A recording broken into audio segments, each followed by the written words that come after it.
Buongiorno, ben ritrovati, buona domenica a tutti. Come tutti i giorni la nostra diretta in prima edizione per raccontarvi le notizie del nostro territorio. Parleremo di cronaca ma anche di politica con la corsa alle regionali, ma anche di artigiani, la situazione e le difficoltà degli artigiani. Avremo qui in studio un ospite e poi parleremo però anche degli alpini con la festa a Signoressa. Insomma, tante le notizie. In primo piano come sempre però la cronaca con l'ennesima tragedia della strada, tragedia che ci porta a Loreggia nel Padovano. A morire Andrea Brugnaro, 47 anni, compiuti il 15 luglio, residente proprio a Loreggia, che ha avuto un incidente ieri sera poco dopo le 22 in via Boscalto Oves. Secondo quanto ricostruito dagli agenti della polizia stradale del distaccamento di Piove di Sacco, la vittima potrebbe aver tentato un sorpasso. Il Centauro è andato a sbattere contro un terrapieno al lato della strada, un impatto devastante che non gli ha lasciato scampo. Alla scena hanno assistito alcuni automobilisti di passaggio che hanno subito dato l'allarme ai numeri di emergenza. A Loreggia sono arrivati i sanitari del SUEM 118 e i vigili del fuoco. Sul luogo della tragedia anche il sindaco Manuela Marangon, sconvolta per l'ennesima tragedia che colpisce la sua comunità. Non appena giunto il nulla osta del pubblico ministero di turno, la salma è stata trasportata all'obitorio. Una tragedia nella tragedia, perché questa è la seconda, purtroppo, il secondo dramma che ha colpito la stessa famiglia Brugnaro, perché il 2 novembre scorso a Resana era morto sempre in un incidente stradale il fratello di Andrea, Michele, di 32 anni. Ora la comunità di Loreggia si sta stringendo intorno alla famiglia Brugnaro. Il traffico è stato riaperto solo dopo l'1 di notte. E una doppia tragedia si è consumata sulle strade di Mestre, ad appena 12 ore di distanza l'una dall'altra. Un ciclista di Favaro ha perso la vita travolto da un camper in rampa Rizzardi e un motociclista uscendo di strada alla rotonda tra via Vespucci e via Anselmi. E caccia al conducente del camper che ha travolto Paolo Pistolato, un 64enne di Favaro che ha poi perso la vita poco dopo il ricovero all'ospedale dell'Angelo di Mestre. Pistolato stava percorrendo rampa Rizzardi in sella a una bicicletta quando è avvenuto il contatto rivelatosi fatale con un camper che ha poi proseguito la corsa senza fermarsi. A lanciare l'allarme per primi sono stati altri automobilisti. Ricoverato in terapia intensiva, Pistolato è espirato circa 4 ore dopo l'arrivo in ospedale. La polizia locale sta passando al setaccio le immagini delle telecamere presenti nell'area per identificare mezzo e autista che, oltre che di omicidio stradale colposo, dovrà rispondere di omissione di soccorso e fuga. Nell'impatto il camper avrebbe anche perso uno specchietto retrovisore. Erano circa le 12:15 di venerdì. Circa 12 ore dopo un altro incidente è stato fatale ad Amos Rossato, un 52enne residente a Carpenedo. Era in sella ad una moto che è uscita di strada alla rotonda tra via Vespucci e via Tina Anselmi. Anche in questo caso sono al vaglio le immagini di sorveglianza della zona, ma dai primi rilievi dovrebbe trattarsi di una fuoriuscita autonoma. Intanto è stata fissata la data dei funerali di Andrea Molin, l'ex calciatore morto a 63 anni in moto sulla Noalesi a Santa Maria di Sala dopo lo scontro con un'auto. Saranno celebrati nella chiesa di Sant'Eonisto e Agostino a Marano di Mira. Durante un sopralluogo sul posto dell'incidente è stato ritrovato un gratta e vinci che apparteneva ad Andrea, un biglietto vincente. La famiglia ha ricevuto i 200 euro di premio dal presidente della sezione Carabinieri in congedo, accompagnato dal sindaco Arpi e il consigliere Benfatto. Ed ora torniamo a parlare del gravissimo infortunio sul lavoro costato la vita a 2 persone a Santa Maria di Sala. Lunedì l'autopsia sui corpi dei 2 egiziani che hanno perso la vita nella fossa biologica e a Santa Maria di Sala solo l'autopsia potrà fornire indicazioni sulle cause del decesso, ma le indagini si concentrano su chi abbia dato disposizione di calarsi nella fossa biologica. Chi ha dato disposizione ai 2 operai egiziani di entrare nella fossa biologica dove hanno perso la vita? È l'interrogativo che si stanno ponendo gli inquirenti che indagano per la morte in una villa di Vetrego dei 2 richiedenti asilo. L'autopsia di lunedì potrà fornire intanto delle prime risposte di ciò che ha provocato il decesso. La Procura di Venezia ha informato quelli che per ora sono i primi indagati del caso e i rispettivi avvocati della facoltà di poter nominare un consulente di propria fiducia che partecipi all'esame autoptico. Per la morte dei 2 cittadini egiziani sono indagati il titolare della ditta Paolo Traslochi e Trasporti e il presidente della cooperativa CSSA. L'accusa formulata dalla Procura è di omicidio colposo plurimo. Non è escluso che i familiari delle vittime possano costituirsi parte civile nel processo. Per loro intanto è arrivata la solidarietà dei comuni di Santa Maria di Sala e Mirano con una raccolta fondi per sostenere le spese di rimpatrio delle salme. E un alpinista bassanese ricoverato in gravi condizioni all'ospedale di Treviso, dove è stato portato dopo una disastrosa caduta. Il 49enne di Bassano è infatti volato in parete dopo una sosta sbattendo più volte sulla roccia e per soccorrerlo si è alzato in volo l'elicottero Falco 2 che ha calato con un vericello di 15 metri un tecnico di elisoccorso, un medico e infermiere, prestate le prime cure urgenti e imbarellato. L'infortunato è poi stato spostato a Passo Giau, dove il personale medico ha potuto proseguire nella stabilizzazione prima dell'imbarco e del decollo verso poi l'ospedale di Treviso. E quello di ieri è stato un pomeriggio davvero movimentato nel Vicentino.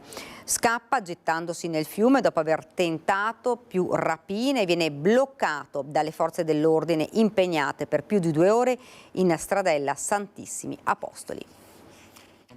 Pomeriggio movimentato in città che ha visto impiegati gli uomini della polizia, carabinieri, polizia locale, vigili del fuoco, in contrasta Santissimi Apostoli bloccata. Secondo le prime parziali ricostruzioni, un uomo per sfuggire alle forze dell'ordine sarebbe scappato tuffandosi nel fiume per poi entrare in un palazzo. Il tutto nel primo pomeriggio dopo aver tentato 3 rapine nella zona tra Viale Giugno e Viale Retenio per poi essere bloccato. Ha avvicinato dei clienti chiedendo ovviamente la questua che gli è stata data, dopodiché è diventato molesto, ha provato a rubare l'orologio a una di queste persone anziane prendendo un coltello da un altro tavolo. Si è allontanato grazie all'intervento di alcuni clienti e abbiamo avvisato le volanti da questura.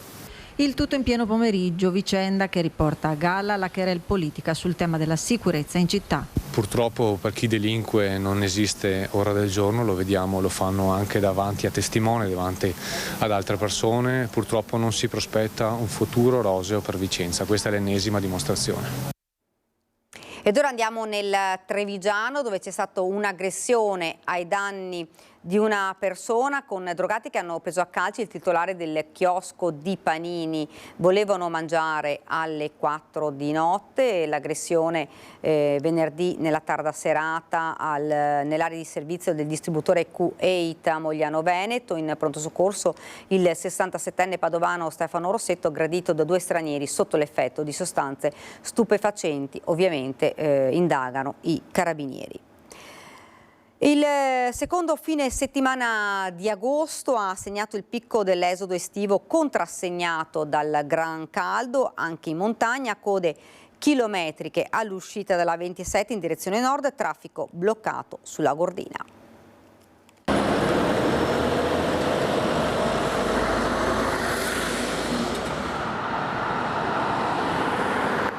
Non c'è niente da fare se non armarsi di santa pazienza e sperare di avere con sé acqua e viveri per spuntini veloci per sopravvivere al grande traffico del picco dell'esodo estivo. È stato così su tutte le principali direttrici della provincia di Belluno, in testa alla A27, dove le code chilometriche sono iniziate di buon'ora, ben prima del casello, e sono proseguite fino a metà pomeriggio all'altezza dell'uscita a Pian di Vedoia. Poi la processione lentissima lungo l'imbuto che immette sulla 51 di Alemagna, la croce che devono portare i vacanzieri, consapevoli o meno, per raggiungere le località turistiche della montagna bellunese. Nulla di nuovo, ben inteso per gli autoctoni, ormai rassegnati a circolare sulla strada della Passione. Fortunatamente dalle scorse ore la statale è stata aperta totalmente a Dogana Vecchia di San Vito di Cadore, cioè anche di notte, e questo agevola gli spostamenti di chi intende fare le partenze intelligenti. In autostrada non mancano i furbetti, automobilisti che superano a destra, si infilano nell'area di sosta e sbucano all'improvviso un centinaio di metri dopo, illusi di fronte al tappo che costringe a mettersi in fila indiana per entrare sulla Lemagna. L'ANAS, in vista del grande aumento dei flussi, ha potenziato l'impegno del personale, potenziato il servizio di pronto intervento e il monitoraggio H24 attraverso il presidio costante del territorio. Sulla Gordina le code hanno raggiunto i 10 chilometri dalla centrale Enel alle miniere di Valle Imperina e poi il serpentone di auto si è formato dopo Agordo verso Cencenighe, all'altezza del bivio che conduce a sinistra verso Canale d'Agordo e Falcade, a destra verso Alleghe e Roccapietore. In vigore il divieto di transito dei veicoli pesanti che nel weekend non possono circolare fino alle 22. E ora noi continuiamo con la cronaca, ma ci spostiamo a Padova. Altri 2 arresti dalla squadra mobile di Padova per la violenza sessuale di gruppo che era avvenuta un mese fa in un'area abbandonata dell'aeroporto Allegri. La violenza risale a un mese fa esatto. Una ragazza era stata costretta a rapporti sessuali nell'area dismessa dell'aeroporto Allegri di Padova e le indagini della polizia avevano portato all'arresto nei giorni successivi di 3 tunisini, un irregolare e 2 richiedenti asilo per minacce, rapina e violenza sessuale di gruppo. Ora gli agenti della squadra mobile hanno chiuso il cerchio arrestando altri 2 presunti complici. Si tratta di altri 2 tunisini di 19 e 20 anni fermati dai poliziotti vicino alla questura e in corso Garibaldi. Le accuse sono anche di violenza privata e di rapina aggravata in concorso.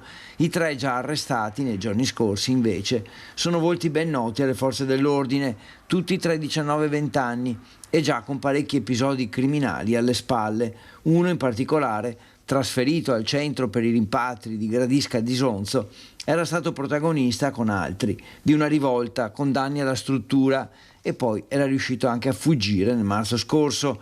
Prima di quest'ultimo episodio di violenza, i 5 ora sono tutti in carcere. La Procura di Rovigo ha disposto altri fermi per l'omicidio di Amine Gara avvenuto in pieno centro a Rovigo 20 giorni fa. In totale le persone fermate salgono così a 7.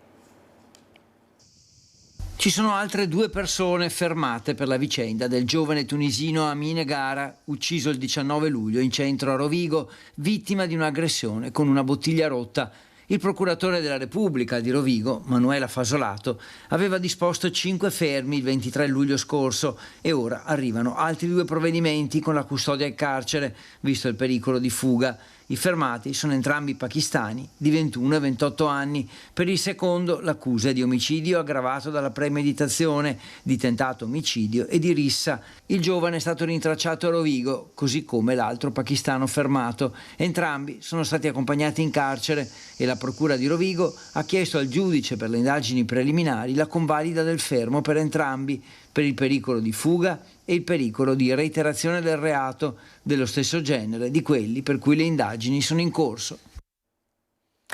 Ed ora andiamo in Friuli Venezia Giulia, sempre con la cronaca, autopsia l'11 agosto e i funerali il 14, questi gli ultimi aggiornamenti sull'incidente di Maniago in cui hanno perso la vita i 2 diciannovenni, Fabio Rosa e Danilo Bozzi, indagati per omicidio colposo, i 2 conducenti delle auto.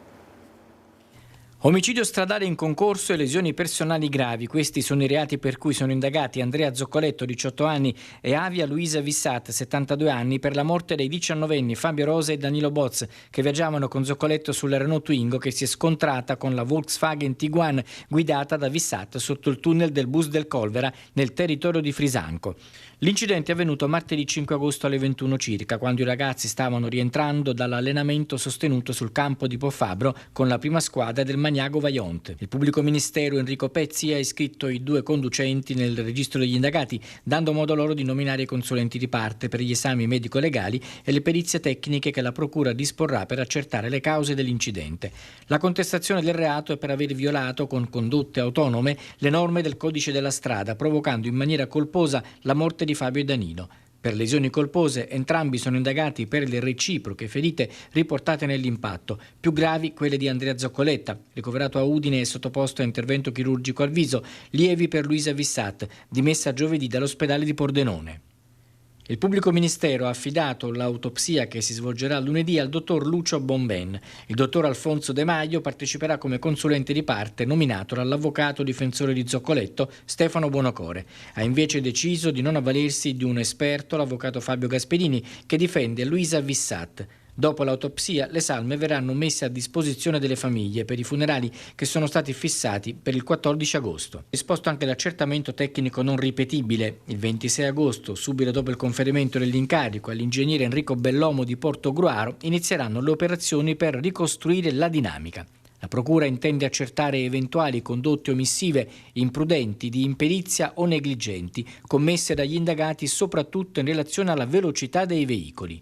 Per le parti, gli ingegneri Filippo Ciroi di Udine e Marco Pozzati di Gorizia sono stati indicati rispettivamente da Buonocore e Gasperini. Ed ora torniamo a parlare della tragedia del Natisone. Dopo Michela Nonino della Sores, anche i vigili del fuoco, Andrea Lavia, Luca Mauro, Enrico Signore decidono di saltare l'udienza preliminare e andare subito a processo per la tragedia del Natisone. Dovranno rispondere di omicidio colposo plurimo per la morte dei 3 ragazzi travolti dal fiume il 31 maggio del 2024. Dopo Michele Nonino, infermiere della Sores, anche i 3 vigili del fuoco indagati per omicidio colposo plurimo per la morte di Patrizia Cormos, Bianca Doros e Christian Molnar hanno deciso di saltare l'udienza preliminare e chiedere il giudizio immediato. Gli avvocati Stefano Buonocore per Enrico Signore e Andrea Lavia e Alfonso Mangoni per Luca Mauro hanno deciso con i loro assistiti di seguire la medesima strategia dell'avvocato Maurizio Miculan, primo a chiedere di evitare l'udienza filtro davanti al GUP Maria Rosa Persico, fissata per il 19 settembre, quando il giudice avrebbe dovuto decidere sulla richiesta di rinvio a giudizio per i 4 indagati presentata dal pubblico ministero Letizia Puppa dopo la chiusura delle indagini. E noi dal canto nostro avremmo celebrato l'udienza preliminare, che è un momento importante che stimola la riflessione delle parti anche sul contenuto del fascicolo.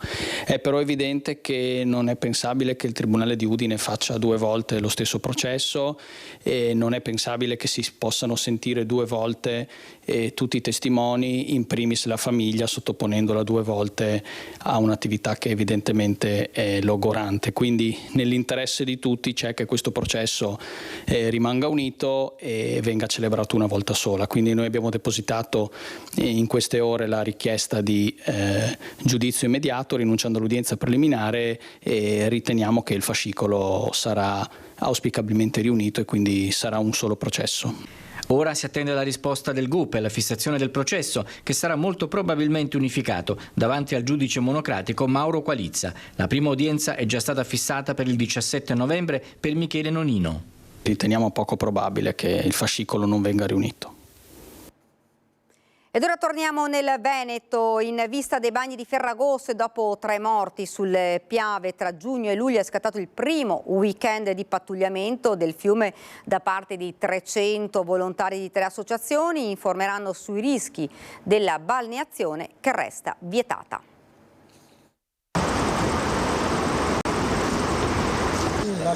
Vi ringrazio, è un lavoro molto importante. Si sa che a Ferragosto il Piave è il luogo ideale per chi rinuncia al mare, ma è sempre bene ricordare, dopo le recenti tragedie con 3 vite strappate dal fiume, che questo non è un luogo sicuro per la balneazione. Ecco perché il recente vertice provinciale ha creato un servizio divulgativo che riunisce FIPSAS, Federcaccia e Associazione Libera Caccia per un totale di 300 volontari che si dislocheranno tra Pederobba, Spresiano, Maserata, Saletto, Ponte di Piave e Fagarè. Obiettivo: sensibilizzare le persone attraverso un volantino a fare un uso responsabile del fiume, ricordando oltre ai pericoli della balneazione anche quelli legati al fiume in sé, e sarà redatto in 2 lingue, italiano e inglese. Sostanzialmente questo volantino spiega quali possono essere gli imprevisti che si possono trovare su questo fiume, insidie che spesso e volentieri non si vedono.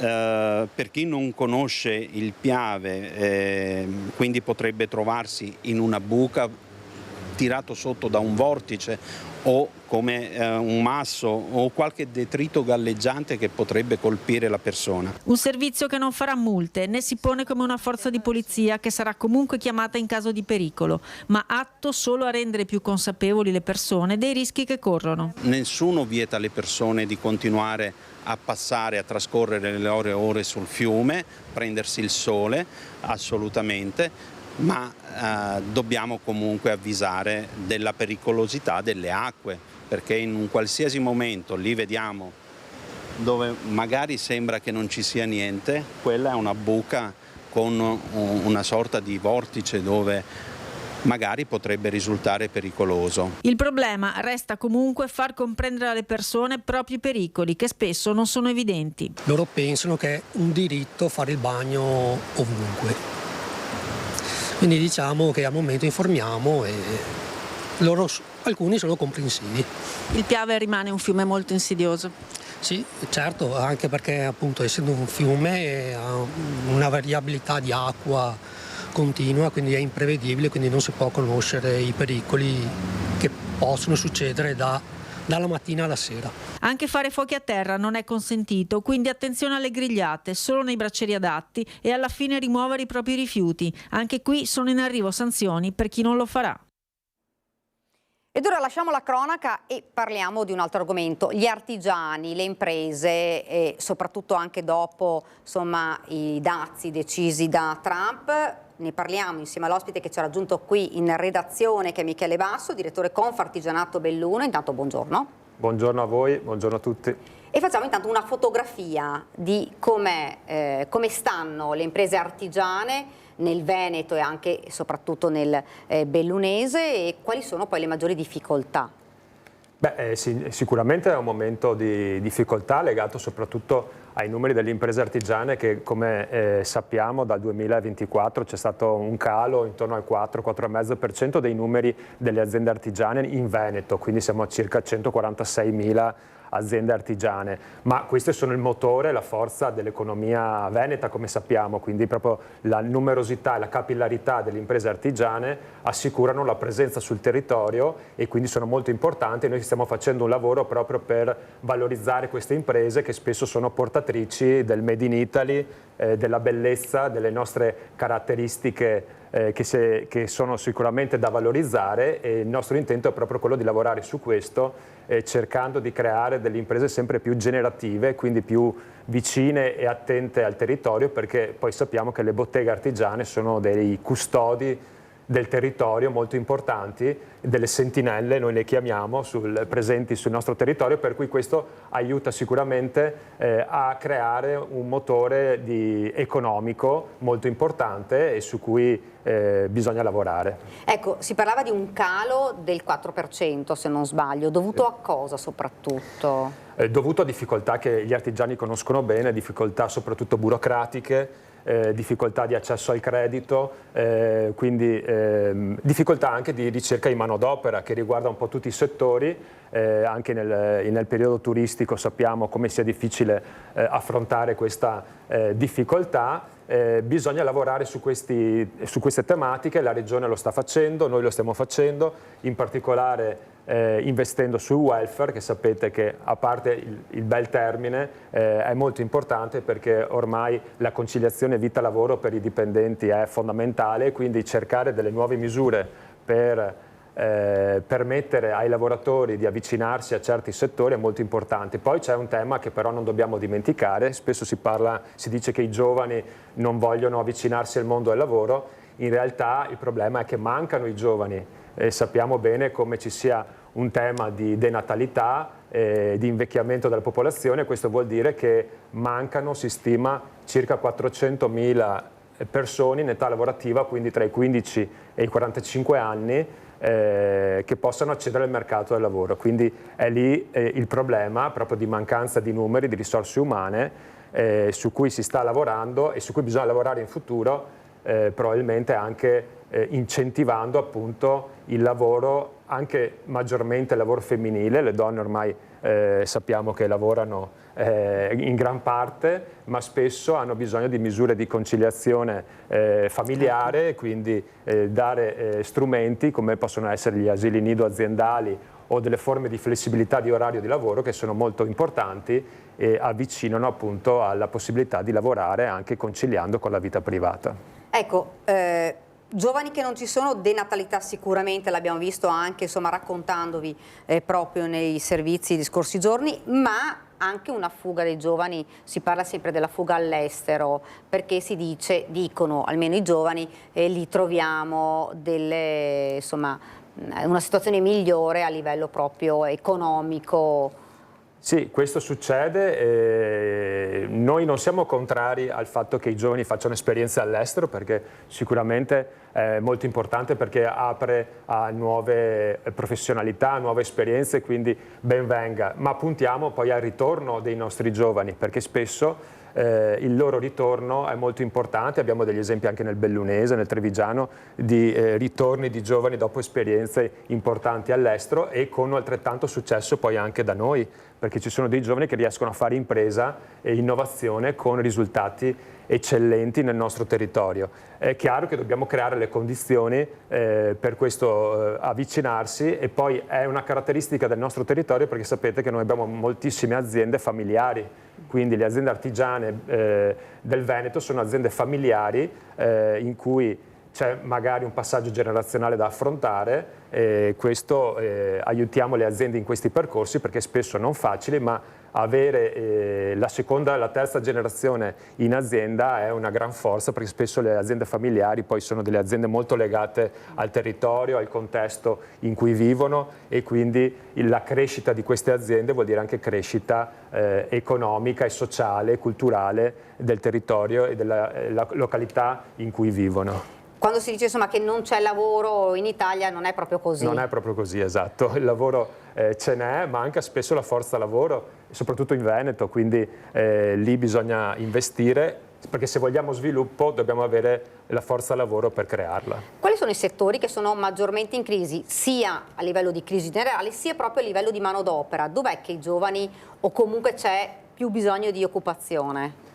Beh, bisogno di occupazione c'è in tutti i settori ormai, perché lo vediamo nei servizi, nelle manutenzioni, molti lavori non vengono più svolti, non si trovano più personale adatto, pur con stipendi anche in alcuni casi buoni, non c'è il problema dello stipendio poco elevato, quindi lì bisogna lavorare. Poi le aziende che ci sono in realtà si stanno strutturando di più, e quindi un'azienda magari cresce nel numero di dipendenti, ha bisogno di assumere, e quindi magari abbiamo meno imprese artigiane in numero, ma con un organico molto più solido, e quindi con dimensioni occupazionali molto più importanti. E quindi sono poi imprese che devono lavorare sulla digitalizzazione, e qui i giovani trovano campo fertile per loro, sulla digitalizzazione, sulla intelligenza artificiale, e quindi su un'innovazione tecnologica che è il futuro e che non fa paura agli artigiani, perché ormai l'idea dell'artigiano geppetto, come dico io, non esiste più.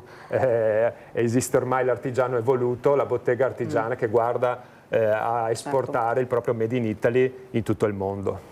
E quali sono proprio le aziende, il settore che sta soffrendo in questo momento maggiormente? Diciamo che il tema dei dazi questo ha preso un po' tutto ha preso un po' tutto e ha messo in difficoltà vari settori, in particolare nel Bellunese l'occhialeria sappiamo che è in difficoltà perché i numeri sono evidenti.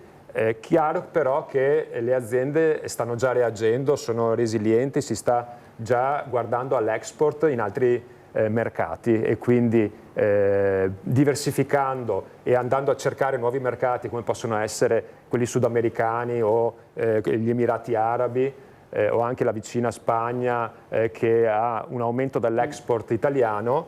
Se voi andate a vedere i numeri, l'export aumenta verso questi paesi da parte dell'Italia, quindi c'è una tendenza comunque a cercare nuovi mercati e a risolvere momentaneamente almeno cercare di risolvere questa incertezza creata dai dazi guardando a queste nuove opportunità. Quindi bisognerà guardare davvero verso altri mercati?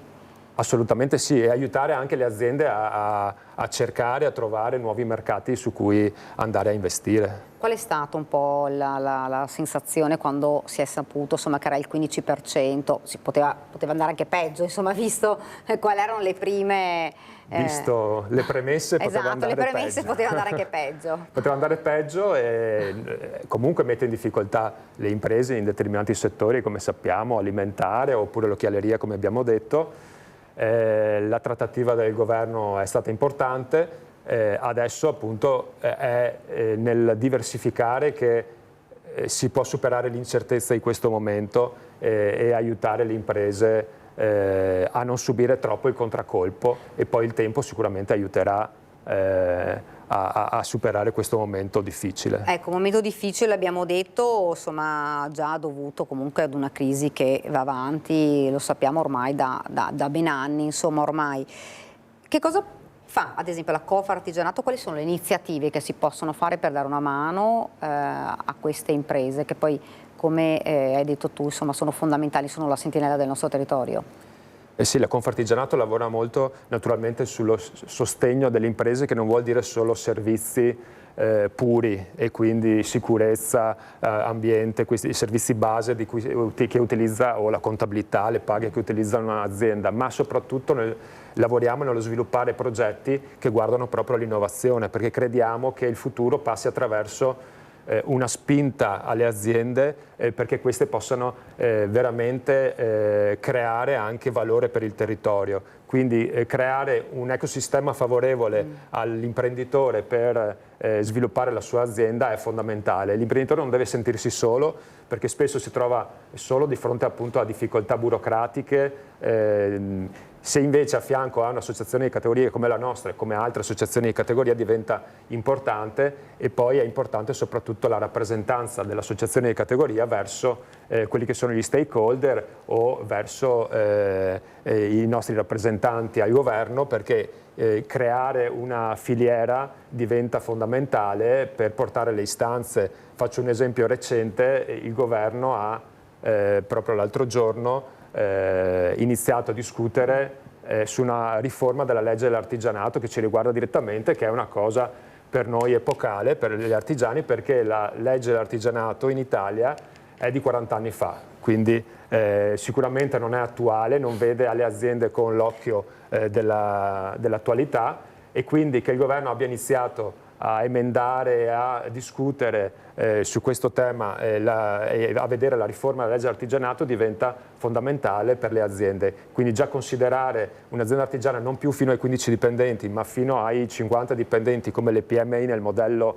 europeo dà un ampio respiro, una visione molto più moderna di quello che è un'impresa, una PMI, un'impresa artigiana. E quindi, per fare un esempio, oltre all'accesso al credito, perché questa nuova riforma prevede un maggiore accesso al credito attraverso i Confidi e attraverso una rinata Artigian Cassa, quindi sicuramente sono misure importanti su cui si sta lavorando a livello nazionale, a cascata poi regionale e provinciale. Ecco, hai detto insomma due delle cose che vorreste insomma vedere attuate in questa nuova legge. Quali sono gli altri capisaldi che secondo voi insomma devono cambiare rispetto alla legge di 40 anni fa?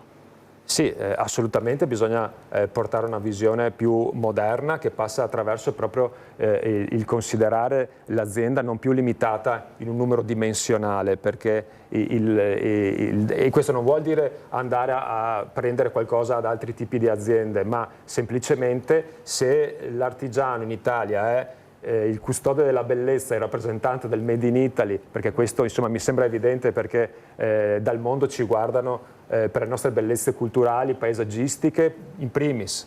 Il turismo vediamo come è legato a questo, ma poi c'è anche un altro pilastro molto importante che è la nostra tradizione artigiana. Bisogna lavorare su questo in maniera moderna, in modo da dare le possibilità alle aziende di sviluppare questi prodotti che hanno, perché poi sono di ausilio anche alla crescita culturale e turistica del paese, perché se il Veneto ha avuto l'anno scorso 70 milioni di presenze e la maggior parte dall'estero, capite bene che spesso un turista viene non solo per vedere le bellezze paesaggistiche, ma anche magari per provare delle esperienze emozionali in botteghe artigiane, conoscere dei prodotti, vedere delle lavorazioni made in Italy, italiane, che vede solo in televisione di solito e le vuole vedere dal vivo. Quindi questo è un tema su cui stiamo lavorando e che portiamo sempre all'attenzione. Ecco, abbiamo parlato di imprese, di sostegno da parte anche, insomma, sia non solo dello Stato ma anche della Confartigianato. Per far avvicinare invece i giovani alle imprese si può fare di più? Si può fare sicuramente di più. Cosa si può fare ad esempio? Beh, ad esempio l'iniziativa su cui stiamo lavorando come Confartigianato Veneto, che riteniamo molto importante, è con l'Università di Padova. Stiamo pensando di realizzare un percorso di laurea in artigiania, l'hanno chiamato, comunque in scienze dell'artigianato, perché la laurea è sempre vista come una cosa non riguardante l'artigiano. In realtà non è così, perché se un imprenditore oggi ha un'impresa deve conoscere molte cose, molti aspetti, deve saper leggere un bilancio ad esempio, o comunque confrontarsi nel mondo con realtà importanti, quindi l'università ha accolto questa nostra proposta con interesse, quindi si sta lavorando sul creare un percorso che possa permettere a un giovane di dire voglio fare impresa in futuro e voglio prepararmi anche, quindi partire proprio dal percorso scolastico per arrivare a essere preparati al futuro che aspetta un giovane che vuole fare questa attività. Ecco, prima di lasciare questo argomento poi volevo farti anche un'altra domanda. Quando si dice i giovani, perché l'impresa, insomma gli artigiani lavorano, si rimboccano le maniche e lavorano e dicono magari, insomma molte volte dicono i giovani forse hanno paura di iniziare questo percorso perché magari insomma il lavoro è tanto e la fatica anche, ecco. Il lavoro è sicuramente tanto, però secondo me anche le soddisfazioni sono tante, nel senso che io ho visto giovani imprenditori in vari settori che, vi devo dire, poi realizzano dei prodotti che oltre a dare enorme soddisfazione a loro creano anche veramente delle imprese di successo. Noi li chiamiamo poi, le portiamo spesso come esempi di successo, perché se un giovane si mette a produrre un occhiale artigianale con delle caratteristiche particolari è un successo per noi. Per farvi un esempio concreto, ma ce ne sono molti altri di giovani che si sono messi a fare impresa e hanno ottenuto degli ottimi risultati, quindi spesso noi portiamo ai giovani degli esempi per far capire proprio che non siamo così distanti dai grandi brand, perché se voi notate i grandi brand sono partiti spesso e usano la parola artigianalità, ma anche senza far nomi, nella moda o anche nell'alimentare ci sono degli esempi, o nella gioielleria, degli esempi in cui aziende partite dalla bottega artigiana sono diventate poi dei grandi brand, quindi sognare, vabbè, in grande non costa nulla, però è così, nel senso che spesso si parte sempre da un'attività nella bottega, ma che raggiunge poi dei risultati straordinari. Io vorrei toccare anche un altro argomento importante che è Milano Cortina. Insomma, quello sarà, non è ormai più una sfida, ma è proprio sarà un momento importantissimo, storico per tutto il territorio, non solo bellunese, ma per tutto il territorio veneto, anche nazionale. Sì.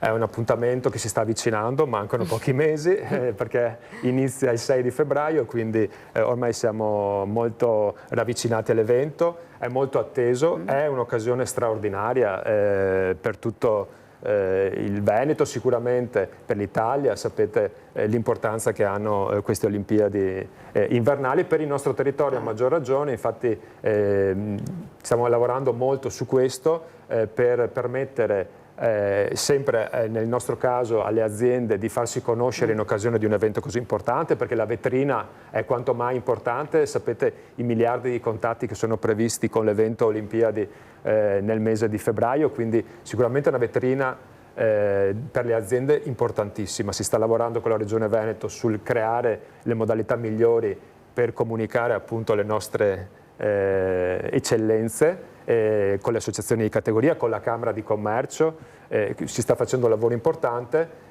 chiaro che manca poco tempo, si avvicina l'appuntamento, ma direi che è un'occasione talmente importante, un'opportunità che darà un impulso a tutte le imprese, soprattutto anche alle assolutamente artigiane. Sì, darà un impulso, darà una grande possibilità di conoscenza, perché ripeto, ormai con il digitale e con tutti gli strumenti media da tutto il mondo potranno vedere le nostre realtà e conoscerle, e quindi il posto Olimpiadi sarà sicuramente altrettanto importante, perché chi avrà visto le Olimpiadi, avrà visto delle nostre eccellenze, vorrà venire in Veneto, nelle nostre province, a conoscere direttamente queste realtà.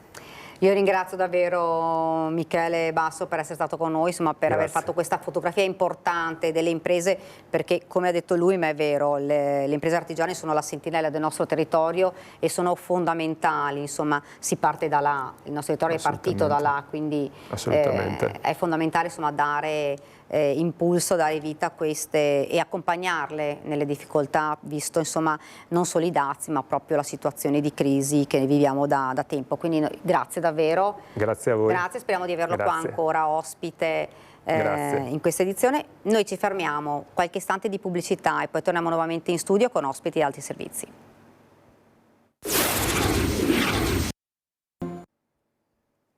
Siamo tornati nuovamente in diretta con questa nostra prima edizione ed ora vi presento l'ospite. Non sarebbe neanche bisogno di presentare un alpino, il capogruppo degli alpini di Signoressa, Sergio Comin. Buongiorno. Buongiorno. Buongiorno. Perché? Perché a Signoressa c'è una grande festa, giusto? Una festa, la festa alpina 2025, che è iniziata l'8 agosto, alpini quindi che tornano in piazza, che tornano fra la gente. Certo, allora questa festa è una festa antica, diciamo che da quando è nato il gruppo si è cercato di fare una festa per trovarci tutti assieme, all'epoca di 64 anni fa, per poter così parlarci, rafforzare l'amicizia e anche raccontare l'esperienza fatta sotto il servizio militare. I tempi sono trascorsi, adesso in chiave moderna questa festa richiama ancora i vecchi alpini e anche i giovani alpini, perché noi abbiamo anche altri alpini giovanissimi che si sono iscritti con noi, e quindi questa festa permette innanzitutto di fare gruppo in maniera serena, ci sono anche tanti volontari, che ci permette oltretutto di raccogliere dei fondi per aiutare i più bisognosi. Ecco, questo è un tema che noi diciamo ci rafforza e ci dà un po' di orgoglio e di stimolo, perché questa festa dà quei buoni risultati. Tra l'altro abbiamo, per esempio, grazie a questa festa, abbiamo donato un monumento dedicato al Montessori al mondo della scuola, è proprio di fronte alla nostra sede. Questo grazie ai volontari, ma grazie anche ai clienti, agli amici degli alpini che ci rafforzano e ci danno una continuità perché ci credono su quello che facciamo. Diciamo, questa festa è festa che si mangia, si cerca anche delle qualità, diciamo, di piatti un po' tradizionali che non si trovano più, grosso modo non si trovano più. Giusto per fare invidia alle persone che adesso sono a casa, che cos'è che si mangia in questa... Ma guardi, allora si mangia, diciamo brevemente, no? Allora c'è la tagliata di cavallo, la bistecca di cavallo, i bovui, la trippa, per esempio, che è il piatto alpino, poi il piatto alpino, eppure tante altre cose che non ci sono, che non si trovano, ecco, proprio, diciamo, nelle nostre realtà. Ma la cosa bella è che chi viene mangia in mezzo agli alpini. Bravissima, chi viene mangia in mezzo agli alpini. E le dico una cosa, che quando vengono ci dicono bravi alpini, bravi alpini. Per esempio, quando ci sono stati due vecchietti, uso il termine vecchietti, a 3 km dalla nostra sede, ha detto possiamo venire, perché noi non abbiamo i mezzi, possiamo venire anche in bicicletta, ma certo venite in bicicletta, venite, a che ora aprite? Apriamo alle ore 19, no, sono arrivati meno 10 alle 19, si sono seduti, hanno mangiato, che bravi alpini, ha detto che bravi alpini, cosa fa? Adesso andiamo a casa, quindi in 45 minuti hanno mangiato, anche perché noi cosa abbiamo fatto? Proprio per soddisfare anche il clima, oltre diciamo all'arte culinaria che curiamo, anche l'aspetto della temperatura. Abbiamo messo su un'aria climatizzata e quindi questo agevola, è tutto aperto, agevola anche i nostri clienti alpini e amici degli alpini a gustare i nostri piatti con gioia, come dire, stiamo mangiando bene, ci sentiamo bene, e in mezzo gli alpini, ma guarda un po' cosa hanno fatto, come fanno a scaldare, a rifrescare all'aperto. E questo è come dire, è per abbassare un po' la temperatura, ma anche questo è grazie agli alpini, agli amici degli alpini, ai volontari che ci sono, che ci chiamano per prenotare, perché noi facciamo un servizio è sulla prenotazione, perché quando arrivano trovano il posto, vengono accompagnati il posto da sedere e subito arriva anche, diciamo, il piatto che loro hanno scelto. Ma non troviamo mai queste cose qua. Bene, certo, ma lei ci diceva il ricavato poi verrà devoluto alle persone bisognose, perché insomma lo sappiamo, gli alpini guardano molto verso il sociale e all'aiuto del prossimo. Sì, certo. È proprio nello spirito degli alpini. Certo, certo. Allora, l'articolo 2 dello Statuto Nazionale, che è stato fatto nel 1920, quando gli alpini sono andati alla visita all'Ortigara e hanno visto tanti morti, e ora hanno detto, si sono trovati a Milano, hanno detto noi dobbiamo fare qualcosa che rimanga alla memoria. Quindi hanno fatto uno statuto dove che prevede, oltre a mantenere viva la memoria, anche la forma del volontariato.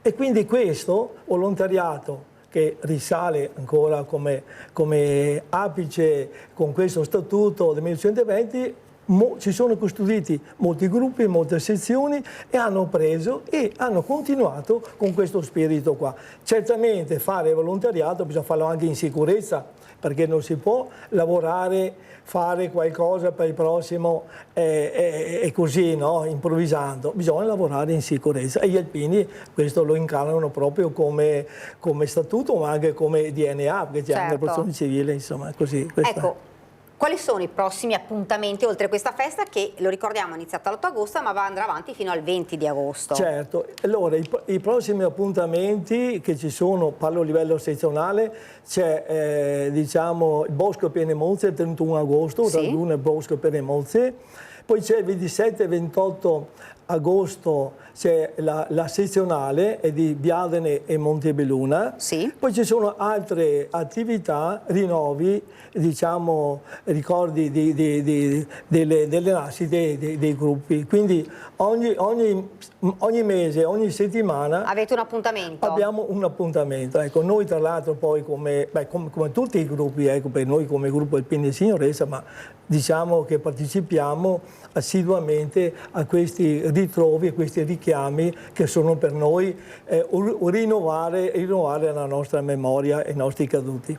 Ecco, io dico sempre, lo chiedo sempre, quando vedo insomma un alpino, che cosa significa essere un alpino? Ma tutto.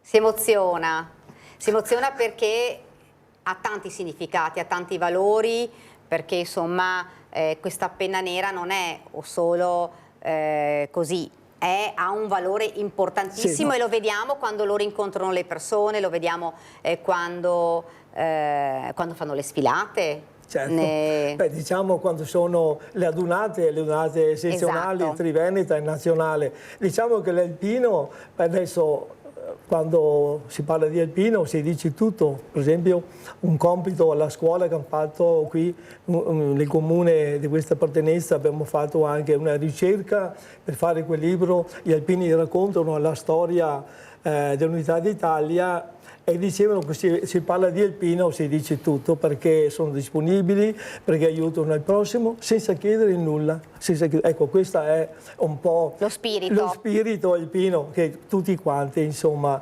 alpini lo seguono e lo rispettano, insomma, ecco così. E fra l'altro la cosa importante che ormai, insomma, si sa è che quando i cittadini vedono gli alpini hanno davvero un grandissimo abbraccio sia nelle adunate ma anche quando li vedono a queste feste, cioè proprio vedere gli alpini dà una gioia anche ai cittadini.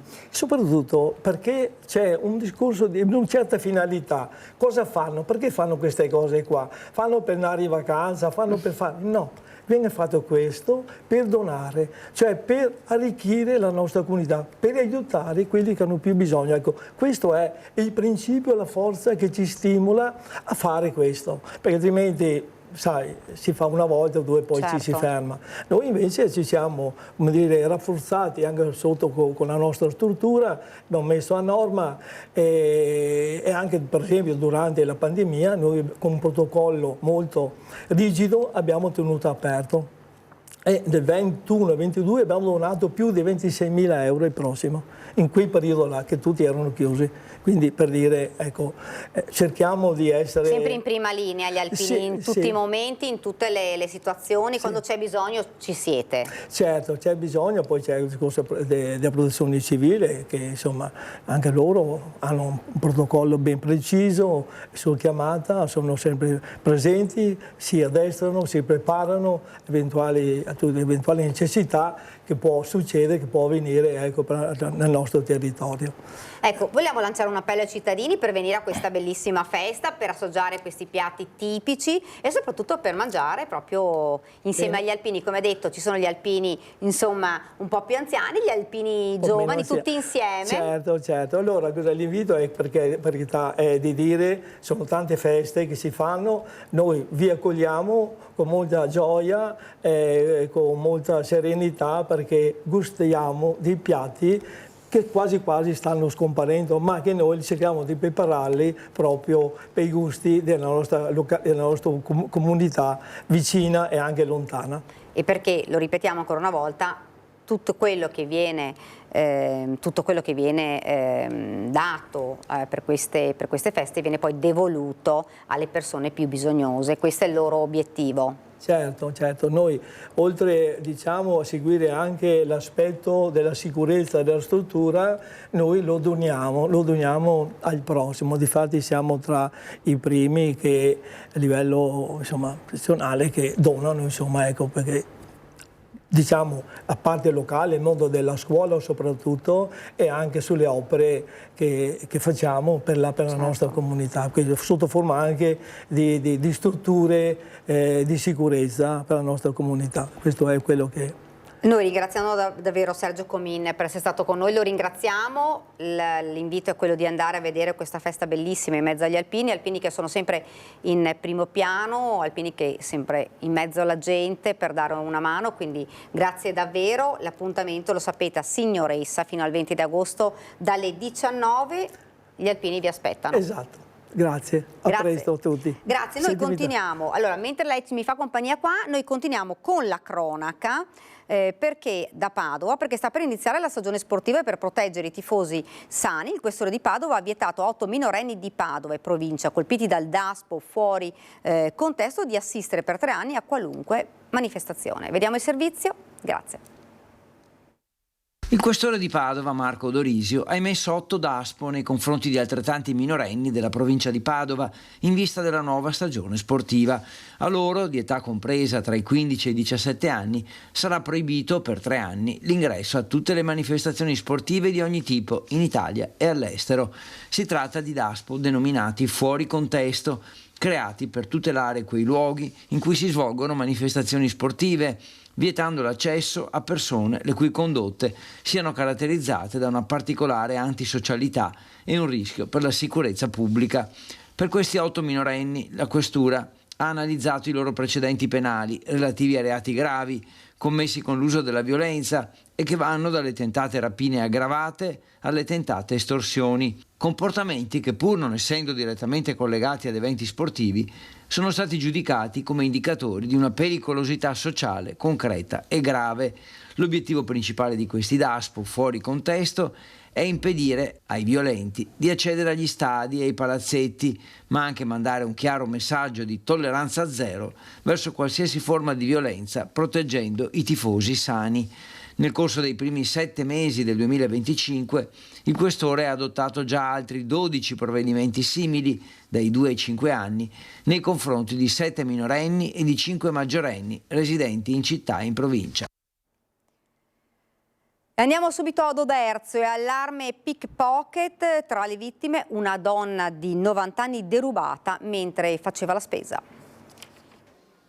Si torna a parlare di borseggi ad Oderzo, dove 3 cittadini sono finiti nel mirino dei ladri in episodi distinti ma simili per modalità e tempistica. Il caso che ha fatto più scalpore riguarda un'anziana di 90 anni, derubata del portafoglio all'interno di un supermercato mentre era intenta a fare la spesa. La donna si è accorta del furto solo al momento di pagare alla cassa. Il portafoglio era sparito dalla borsetta, nonostante fosse ben chiusa con la cerniera.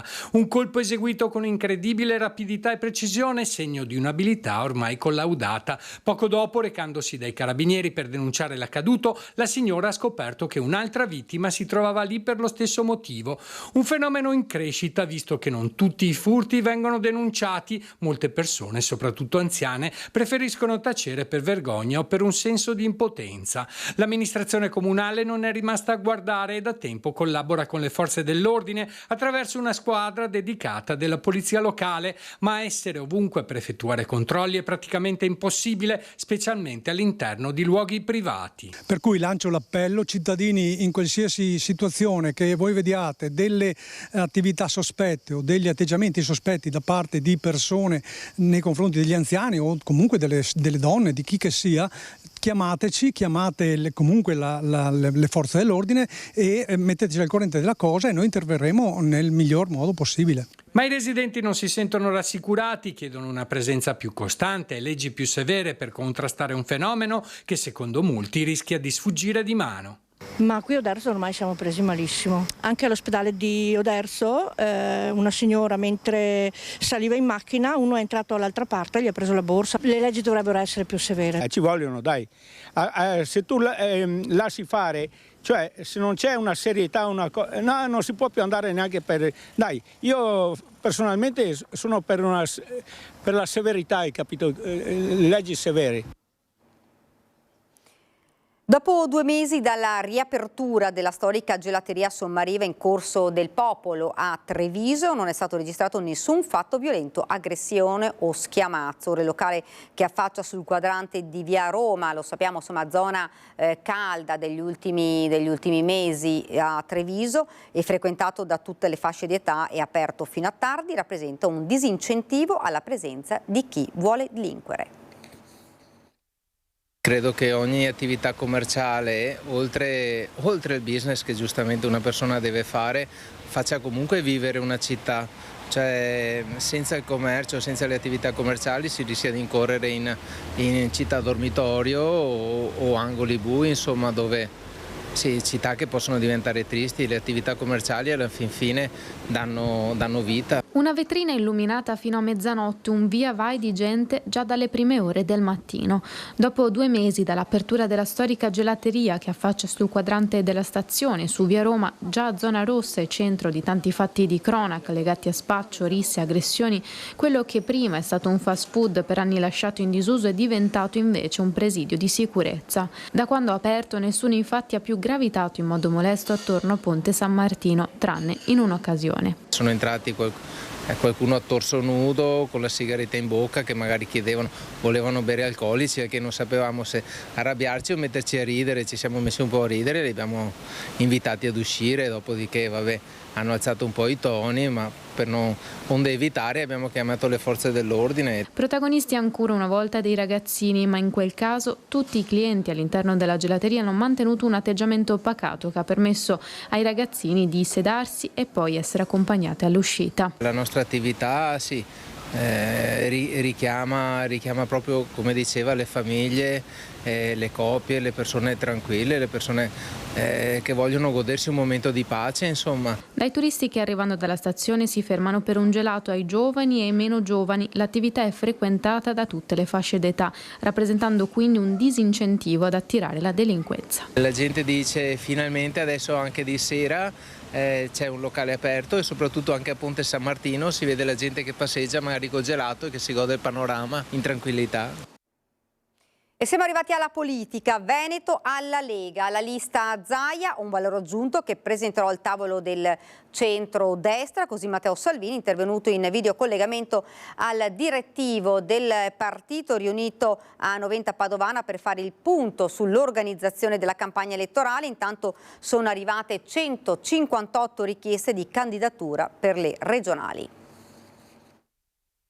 C'è stato l'intervento di Matteo Salvini, di Luca Zaia, tutti presenti, c'è entusiasmo, siamo pronti per la corsa. Anche se mancano ancora il candidato presidente e la data delle elezioni, i leghisti del Veneto scaldano i motori in vista del voto autunnale e sono in parecchi ad aspirare ad un posto nelle liste del partito. 158 le richieste di candidatura presentate al direttivo regionale del partito riunito a Noventa Padovana. Ci sono gli uscenti, ci sono giovani, ci sono alti profili, quindi c'è da poter scegliere in maniera veramente esaustiva, cioè per coprire qualsiasi esigenza. Quindi anche questo è un segnale di ottimismo che ci fa ben sperare. Naturalmente sarà compito del direttivo comporre le liste, poi là il lavoro diventerà più duro perché bisognerà fare delle scelte. Ad arringare i suoi il segretario federale Salvini, che in videocollegamento ha ribadito la volontà di esprimere il candidato presidente in quella partita tra le forze di centrodestra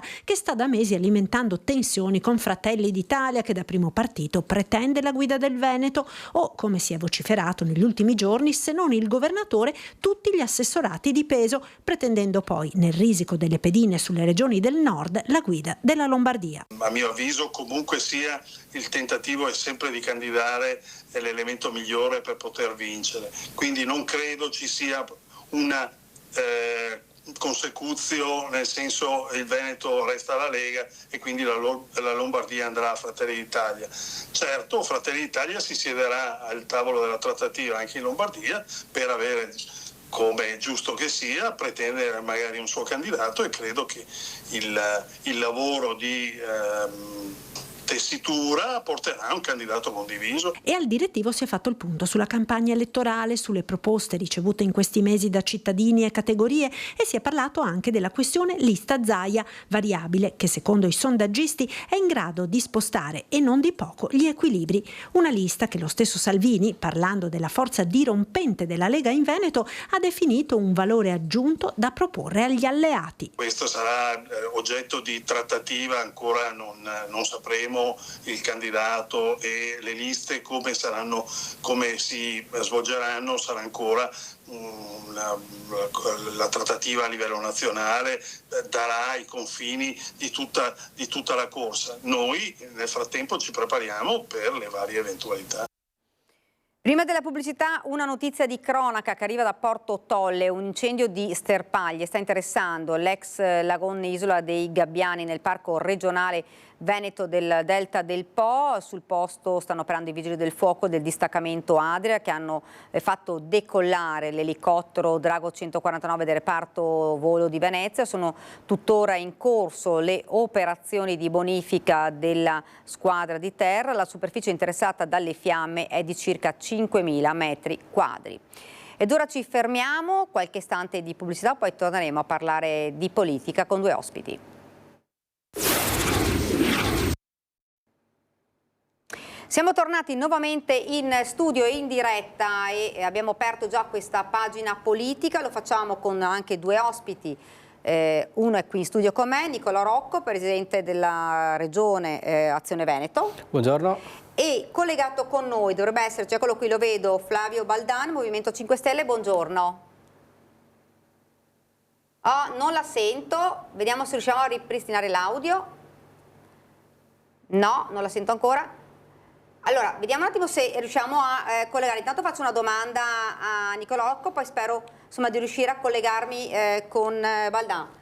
Corsa alle regionali, insomma ci siamo più o meno, dovrebbe arrivare la data e intanto partiamo da... È candidato, si candida a queste regionali? Allora, io sono presidente di Azione, quindi Azione ha un partito e i partiti fanno le loro scelte all'interno degli organismi. Noi stiamo lavorando, devo dire in questo momento stiamo dialogando con Giovanni Manildo, non lo stiamo nascondendo, pur sapendo che Azione è un partito che non fa parte strutturalmente del campo largo, per cui valuta la bontà del candidato regione per regione. In questo momento, anche perché insomma è l'unico candidato che ha avuto il coraggio di scendere in campo, noi stiamo parlando con Giovanni Manildo e se diciamo, riusciremo a trovare un orizzonte programmatico comune, ma io sono convinto che questo accadrà, faremo delle liste molto competitive in tutte le province, perché insomma Azione è un partito che in questa regione ha amministratori, a sindaci, a imprenditori, a persone che rappresentano il cuore pulsante del Veneto. Per quanto riguarda me, insomma, come Presidente, ovviamente il Presidente, se il partito decide, è a disposizione per la provincia di Treviso, dove sono consigliere comunale, però penso che alla fine la cosa importante sia ovviamente metterci il cuore, quindi le candidature avvengono quando una persona sente di voler rappresentare qualcosa e devo dire che la fase che noi stiamo per vivere in Veneto sarà una fase importantissima per la sanità, per l'economia, però è anche importante che le candidature avvengano con una squadra, quindi sicuramente la disponibilità e il cuore ci sono, però poi è una scelta che facciamo come squadra, quella delle candidature. Una lista però che insomma più o meno si sta cominciando a formare. Sì, assolutamente. Noi abbiamo già fatto una segreteria regionale in cui abbiamo chiesto a tutte le province di esprimere delle candidature. Anche noi abbiamo raccolto quasi 50 candidature già sul tavolo, quindi vedremo se queste candidature poi andranno propriamente nella lista di Azione oppure se, come potrebbe essere interessante, riusciremo a fare una lista come potrebbe essere quella che è stato il terzo polo con Italia Viva, con Più Europa. È una lista ambiziosa perché il terzo polo ha preso l'8% alle elezioni politiche e più o meno Stati Uniti d'Europa più Italia Viva hanno preso il 7,5%. Quindi ragioneremo insomma se Azione con il simbolo da soli oppure su una compagine più larga e più competitiva. Ecco, noi abbiamo visto prima un servizio, non so se avevi avuto modo di vederlo, che sono arrivate 158 richieste di candidatura per le regionali. Insomma, si sta un po' adesso delineando, prima era ancora tutto molto incerto, adesso insomma comincia a delinearsi un po' l'assetto. Sì, ma secondo me in realtà diciamo, gli addetti ai lavori sanno che le elezioni sono a novembre, sanno che tutto sommato sarà il tavolo, almeno per quanto riguarda il centrodestra, che sarà il tavolo nazionale, il tavolo romano a decidere. Poi è chiaro che sul territorio ognuno vende cara alla pelle, quindi abbiamo assistito, come dire, a dei balletti che comunque hanno una loro dignità, nel senso che giustamente la Lega è il partito uscente, è un partito che in Veneto ha un suo radicamento e quindi farà di tutto per fare in modo che soprattutto i tanti consiglieri regionali che hanno beneficiato del grande consenso di Salvini e Zaia nel 2020 riescano in qualche modo a poter continuare la loro esperienza. Però chi, come dire, conosce la politica sa benissimo insomma, che le elezioni regionali sono a novembre, che tutti i partiti si stanno muovendo, chi più chi meno insomma sotto traccia. La cosa secondo me importante in questa fase però è che al di là dei simboli, il nome Zaia, il nome Salvini, Tosi, dall'altra parte insomma anche noi, insomma la conformazione, si inizia a parlare di temi perché c'è un disperato bisogno di capire che siamo in una fase storica difficilissima anche per il nostro Veneto. Il nostro Veneto è straordinario, ha corso, sarebbe sbagliato pensare che tutto quello che è avvenuto negli ultimi 20, 30, ma anche 10 anni sia sbagliato, però stiamo affrontando una fase storica che è completamente diversa.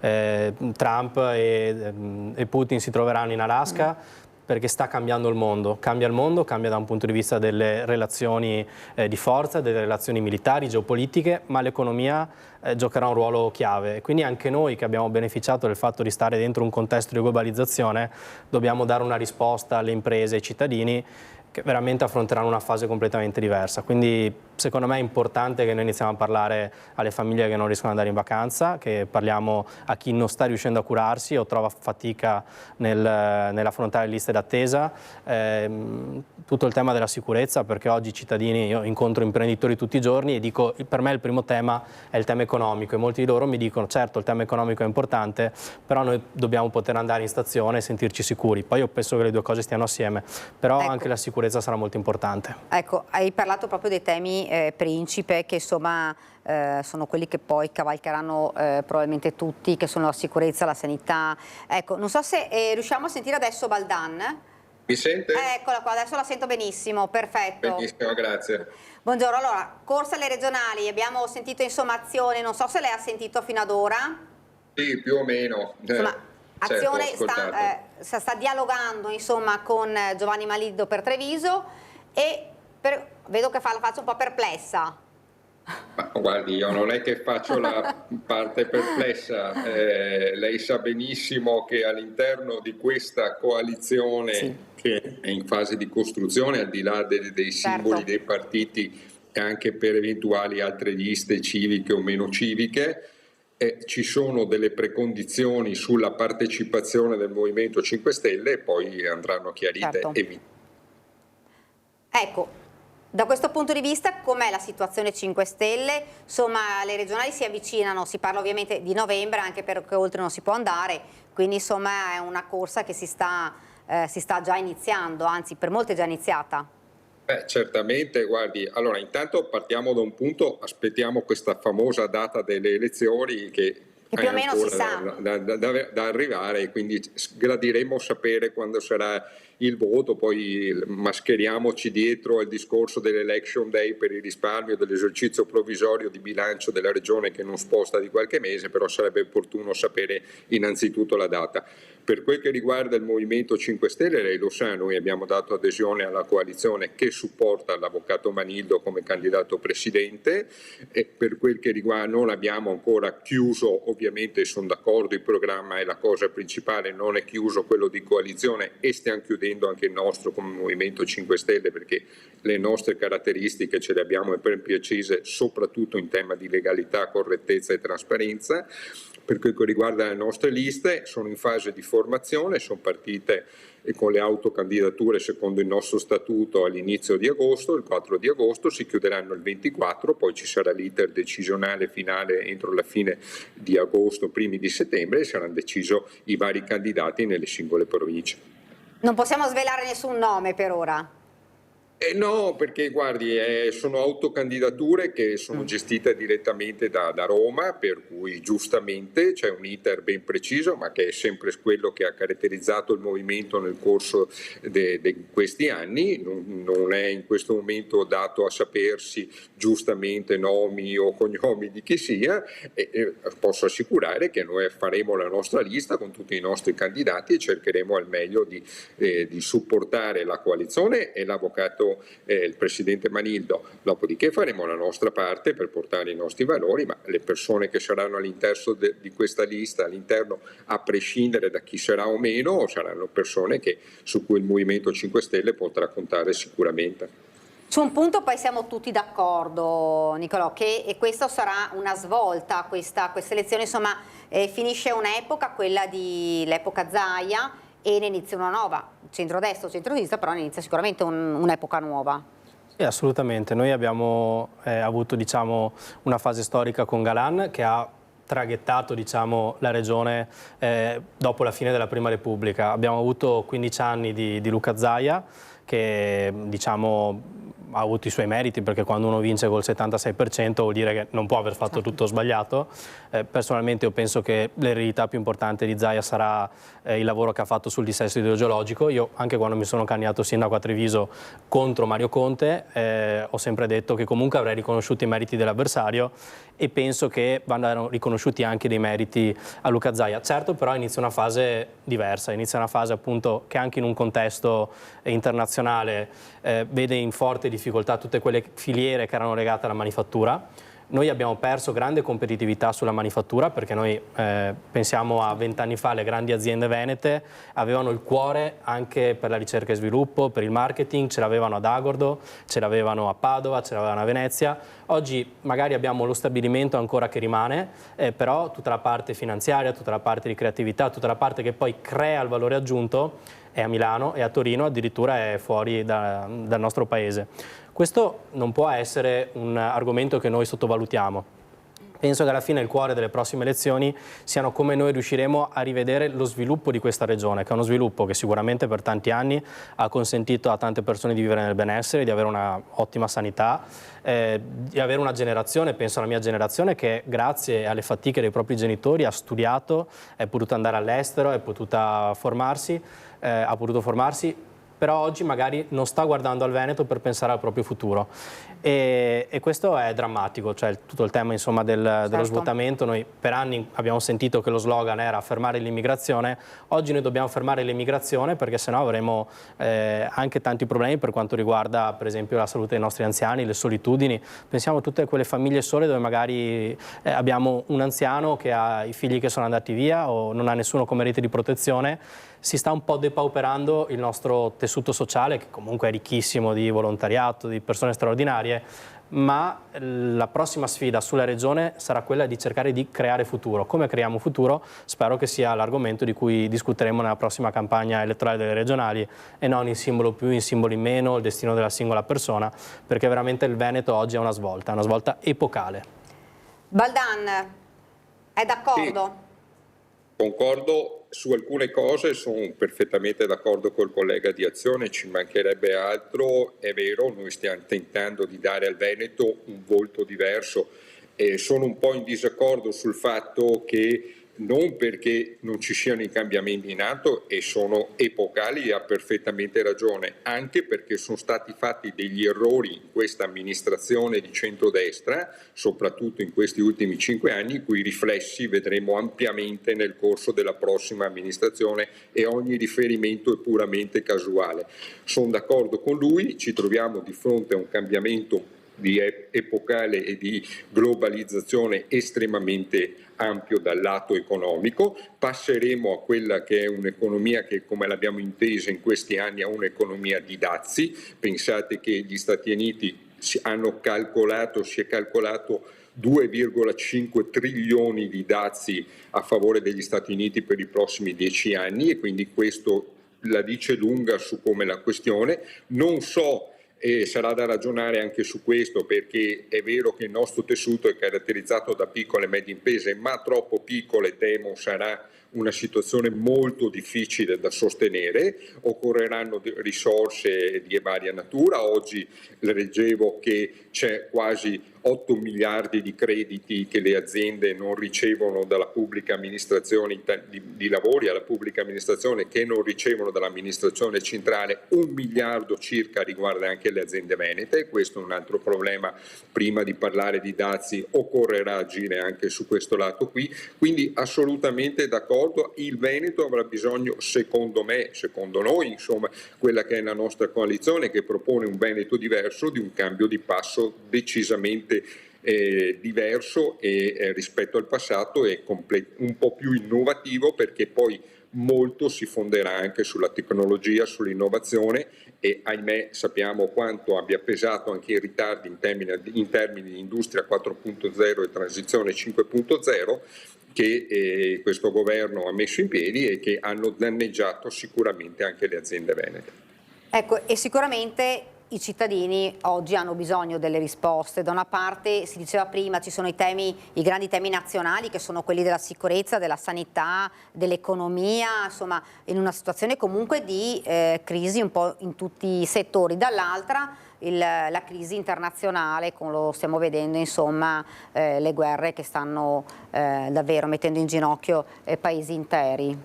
Sì, tutto questo poi genera un senso di insicurezza molto importante, per questo io sono convinto che si debba cercare di lanciare anche dei messaggi, come dire, di serietà da parte della politica, di confronto sui temi, quindi tenere dei toni che facciano capire che tutti comunque quelli che si impegnano in politica all'interno di un partito, di uno schieramento, poi hanno a cuore il bene comune, ovviamente nelle differenze, però noi stiamo attraversando veramente una fase in cui alla politica verrà richiesta serietà, verrà richiesta sobrietà, quindi anche certi toni esagerati, insomma, rischiano di far perdere fiducia da parte dei cittadini nei sistemi democratici. Oggi quello a cui noi stiamo assistendo a livello internazionale è un po' il fatto che le democrazie liberali, che hanno garantito dopo la Seconda Guerra Mondiale, sostanzialmente perlomeno a un blocco che è stato il blocco occidentale, di avere questo connubio tra libertà personali e diciamo libertà economica, però all'interno di questo connubio dove queste due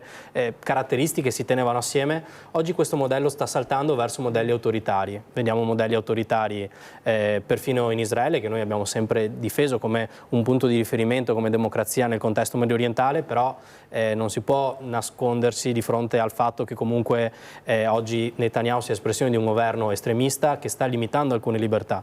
Vediamo quello che sta succedendo con la Russia di Putin e purtroppo anche il nostro alleato storico, cioè gli Stati Uniti, stanno vedendo una regressione da un punto di vista della centralità, dell'importanza della libertà e delle democrazie liberali.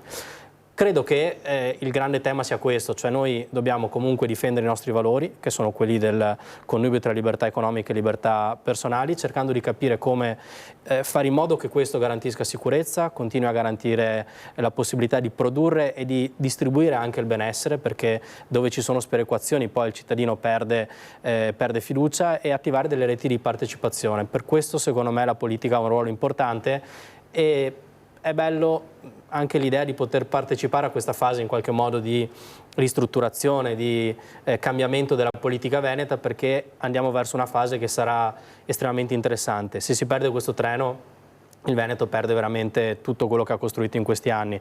Ovviamente il Veneto non è da solo, il Veneto è in un contesto di nord-est, è in un contesto sicuramente europeo, però la sfida è quella tra chi crede in qualche modo nelle democrazie liberali come modello e chi invece pensa che sia più facile affidarsi a modelli autoritari che poi però nella storia hanno sempre prodotto drammi e poi insomma tanta felicità non l'hanno sicuramente garantita.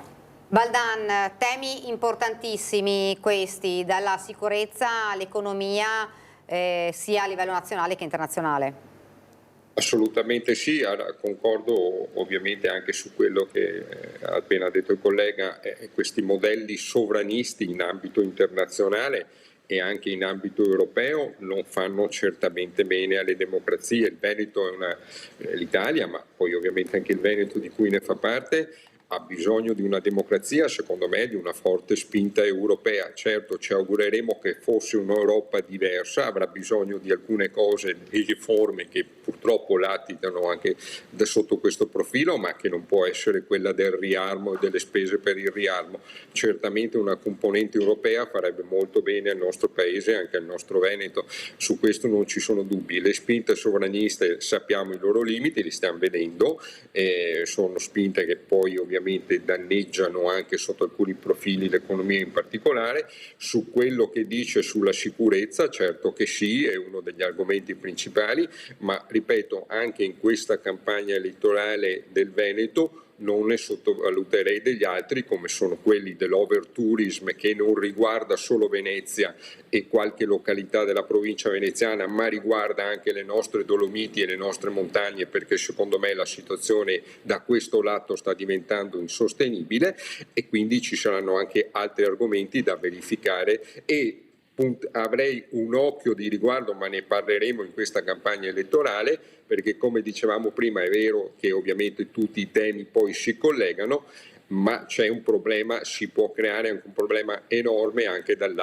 punto di vista lavorativo. Ci sono molte crisi industriali che riguardano anche la nostra regione e su questo il Veneto dovrà essere molto attento anche per la parte regionale e gli strumenti a disposizione della parte regionale a intervenire da questo punto di vista, perché poi sappiamo che le ricadute sono a livello ampio e riguardano poi tutt'altre cose e quindi su questo sarà un argomento che dovrà essere in qualche modo accentuato durante questa campagna elettorale.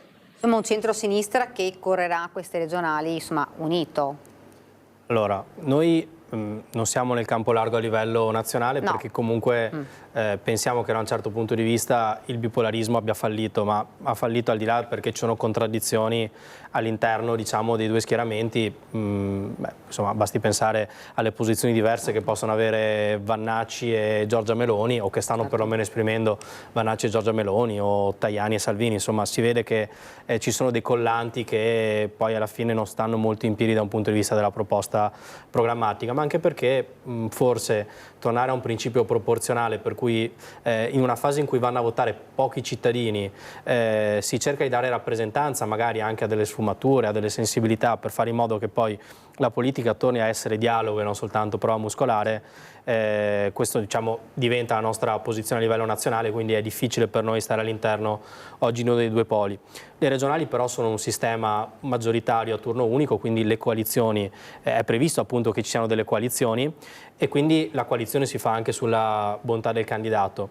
Noi non abbiamo mai nascosto che comunque in questo anno abbiamo dialogato anche col centrodestra e che ci sono anche pezzi di Azione che insomma continuano a pensare che sarebbe interessante guardare al centrodestra, per cui la nostra posizione poi comunque verrà presa all'interno di una segreteria, di un direttivo. Che non è ancora deciso, diciamo, non è una... Noi faremo i passaggi, però insomma io magari rappresento un pezzo da Presidente che sta spingendo insomma per fare l'accordo, perché conosco Giovanni Manildo, perché l'ho visto amministrare a Treviso con coraggio, perché penso che sia una persona che è anche in grado di sintetizzare con buon senso anche le complessità naturali che possono stare dentro una coalizione, e perché penso che di fronte a una coalizione uscente che si presenta sostanzialmente compatta, è chiaro che chi non ha fatto parte di quella coalizione la sua spinta innovativa la riesca a trovare in una proposta nuova. Quindi questo diciamo sarà il lavoro che noi faremo. È un lavoro ovviamente che è molto, che se andrà in porto, ma io insomma ho buone vibes, buone vibrazioni, penso che alla fine si troverà l'accordo su Giovanni Manildo anche a livello programmatico e che Azione insomma parteciperà lì.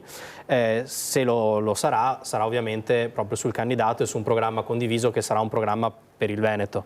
Quindi questa diciamo è la nostra proposta, è una proposta ovviamente per i veneti che riguarda i nostri territori, poi a livello nazionale so che ci possono essere anche posizioni diverse, ma ho visto che comunque è collegato un collega di 5 Stelle, anche i 5 Stelle comunque hanno votato in maniera diversa per esempio sulla Toscana, poi staranno in coalizione, ma anche loro si sono posti il tema del non essere sempre dentro un campo, ma comunque a livello diciamo regionale, ma di scegliere sulla possibilità che ha il partito di esprimersi e di portare innovazione all'interno di uno schieramento. È la stessa cosa che faremo noi in Veneto. Baldan, tempistiche con la presentazione delle liste, insomma, e la definizione un po' di tutto, programmi, in accordo ovviamente anche con le altre compagini? Ma guardi, dalle notizie che ho io, credo che adesso siamo già partiti un po' in anticipo e questo è un dato positivo per mandare un messaggio ai veneti per quelle che riguarda la nostra proposta di coalizione di centro-sinistra.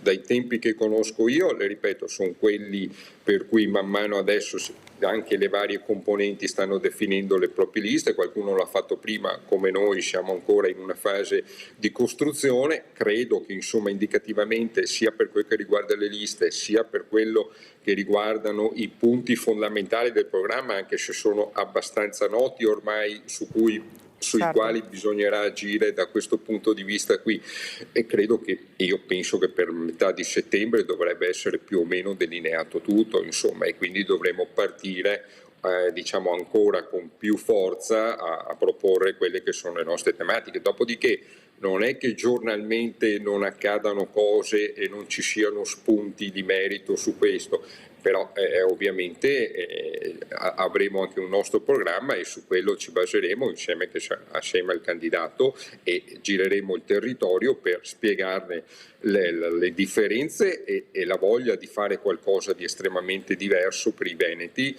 e con un modello che non sia quello che ricalca l'amministrazione di centrodestra, soprattutto di questi ultimi 5 anni. Allora, noi siamo arrivati quasi al termine, intanto ringrazio Flavio Baldan. Una domanda proprio velocissima, tempistica invece per quanto riguarda Azione? Noi sicuramente faremo un passaggio all'interno dei nostri organismi verso, diciamo, magari la settimana dopo quella di Ferragosto. A fine agosto faremo la festa di Azione, faremo la prima festa regionale di Azione e sicuramente insomma lì arriveremo con un programma, con la definizione della coalizione, con i nostri candidati, quindi io direi organismi diciamo seconda metà di agosto e poi per fine agosto saremo pienamente in corsa. Dov'è che la farete la festa? A Padova. Siamo arrivati al termine, grazie davvero a Flavio Baldan, Movimento 5 Stelle, grazie a Nicolò Rocco, Presidente regionale Azione, grazie. Grazie a voi. L'appuntamento per la prima edizione è per domani, ringrazio i registi che ci hanno seguito, grazie e arrivederci.